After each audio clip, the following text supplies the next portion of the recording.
All right, good morning, Region 4. Today we're going to talk about the new return to work policy, what you're going to get. I'm going to just kind of give you the highlights through a presentation that was put together, and then attached in this video will be the link to the website, which is actually great. It has the PowerPoint, it has the forms discussed, it also has the safety videos that I will mention in this. So let me share my screen here, and we will jump right in. Can you see that? All right, so return to work. I know it was stated that, we are in this work from home until Labor Day, until September. However, I think executive management has acknowledged that there might be a need for some people to work from home. And so we've started this process in advance of Labor Day. And I want to make it clear that, we are in,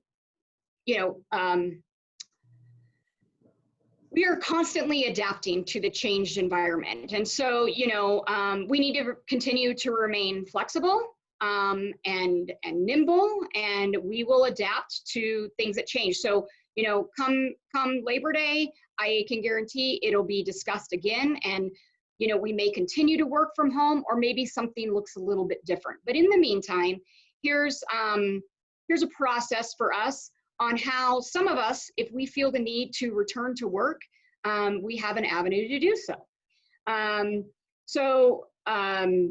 There is some CDOT facility access and supervisor guidance, so things that each employee will need to do. That's covered in the return to work requirements documents.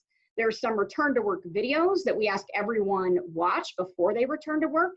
And then there's an employee acknowledgement an agreement form. And what that form is going to say is, I don't have a temperature of 100.4 or greater. I am not sick. I have no symptoms, nor have I been around with anyone with symptoms. To be honest, we've been practicing this since day one of COVID. This just more formalizes it and gives us that acknowledgement that you as an individual is taking personal responsibility and accountability for your health, as well as protecting the health of your fellow employees. So let me go to the next slide. Executive management wants to continue to state that we continue to encourage you to work from home. That is the safest practice. It's under the governor's Safer at Home directive. However, we do understand there may be a need to come into the office. And that is why this new sort of process is coming out. But keep in mind, the encouragement is still to continue to work from home. And we definitely don't want to see our facilities exceed more than 50% capacity. And part of the reason for some of the forms is so we as supervisors can kind of get a feel for how many people are looking to come back into the office, and will we have to regulate it and come into more sort of set schedules so we don't exceed that 50% capacity. I currently don't anticipate that, at least for this summer, but that may be a bridge we will have to cross at some point in the future. So I'm going to skip this one. This actually relates to work from home office equipment. We have already, since day one, I think Region 4 has been very proactive in, ensuring that office equipment, if people needed to be more efficient and effective at home, they had access to certain office equipment. We have created our own check-in and check-out through each program area, and we're going to continue to use those for the time being. We may eventually merge to this singular form, but just to keep things consistent, I would like you guys to continue to follow the practice that you have, which is the request through your supervisor, and then we're tracking it through those PAs. So key is some supervisors may need an employee to return to work. Here's some of the reasons. It directly serves the public. Maybe it's needed to complete a critical project, and the tools that are needed to do that are right here in the office. Year-end financial requirements, yeah, we're pushing the end. We got like 6 days. Conduct critical time-sensitive training. Maybe there's a training and it's hosted in the office. Not likely at this moment in time, but maybe there's that case, or maybe it's a performance issue. Those are all reasons why a supervisor can request an employee to return to the workplace. But more likely, employees may request to return to the workplace because they want some equipment, tools, systems that honestly aren't reasonable to be transported to home, and they need to use them here in the workplace. Maybe your home environment isn't conducive to an efficient and safe workplace. I can tell you mine sometimes is not conducive to an efficient workplace. So I can understand the need and the desire to want to return to work. Less distractions, less noise, etc. Or maybe you have low speed, low internet, you can't connect to the CDOT network. Those are all really good reasons for an employee wanting to return to the workplace. So if you want to return to the workplace, there is a return to work request form. I am asking that employees fill that form out. You send it to your supervisor as well as CC the program assistant of the RLT member.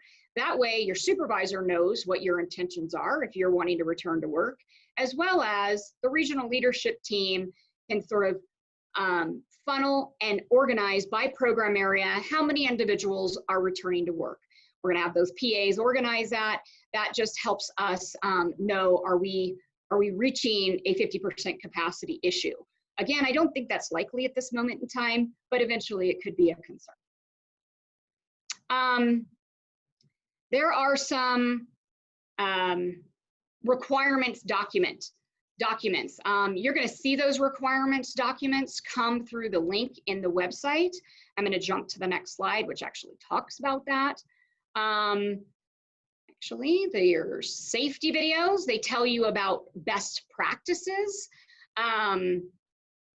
Again, there's like 3 short videos on just sort of best practices. These are all things that we have been doing since COVID started. You know, the best practice of washing your hands, the best practice of, you know, wiping down any area that you know, the coffee pot, for example, a common area. You know, you want to be respectful of your fellow employees. It talks about mask wearing, when you should wear a mask and when you don't need to wear a mask. You know, if you're sitting in your workspace, you can create that 6-foot social distance barrier, which our workstations are set up to do so. A mask wearing isn't required. When you're in common areas and walking in and out of the building, a mask is. And so that is outlined in some of these safety videos. And I think the last thing that is really important, and this is something that we have had people since day one working in our facilities, from maintenance, from our maintenance patrols to some of the individuals even here at headquarters who have been in the office since this all started. They do not need to fill out the return to work request form because they have been working and they're not returning to work. They've always been here. However, I do want every individual to fill out the employee acknowledgement and agreement form.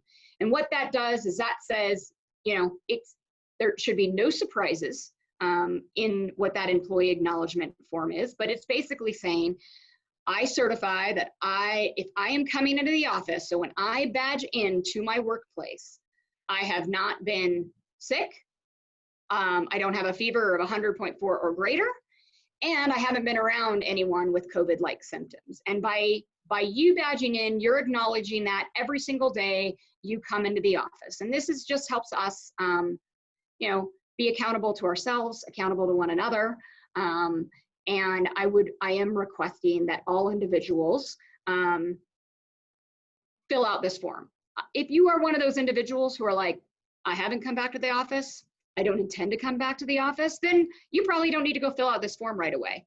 Probably eventually you will, but at this moment in time, no need to fill out that form. But for all the rest of us, including myself, who has come into this office occasionally for one reason or another, I'm going to make sure I fill out this form. With that, again, you know, here's a summary of the return to work. You know, again, supervisors should strive to keep as many employees working from home as possible, but we do have an option to allow some individuals come back, and that is why this guidance has been created. I am going to quickly share with you the maybe the website, although I'm not seeing it. I have to show all windows, I think. Maybe not. I apologize. I don't see it in my windows to share with you all. We can post the link, Heather, so that'll be good. Yeah, I will toggle on it really quick. Do you see that, Jared? Yep. All right, awesome. So this is the Return to Work website. It'll be in this video link, but there's a great FAQ. The PowerPoint is right here that I just went over. Again, the office equipment, we're gonna follow the practices that we've already been doing, but here is that Return to Work request form, and here is that employee acknowledgement form, as well as the 3 safety videos that we would like everybody to watch prior to returning to work. So with that, Jared has 2 items that he would like to mention, and I hope you all have a wonderful work week. Cool, just 2 quick things. Remember the coffee chat tomorrow, I'll put a link in the video as well.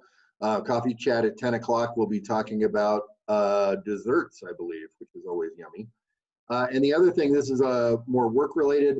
I want to remind everybody to fill out that survey that came out yesterday from Shoshana. I will also post another link to that in there because we had a pretty low turnout last time from Region 4 on this. So we really want to make sure that we're hearing from you, know what your impacts are with COVID. So please fill that out.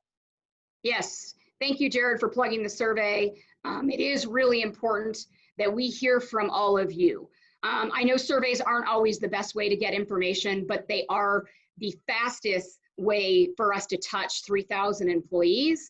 And it's sort of like voting. If you want your voice heard, you should fill out that survey. We are making decisions at the executive level based on how you all are doing. And so without you guys filling out that survey, you're letting the 10% of the people that do fill it out speak for you. So please, please fill out that survey. And with that, have a great Wednesday and a great rest of your week. And I'll see you next week.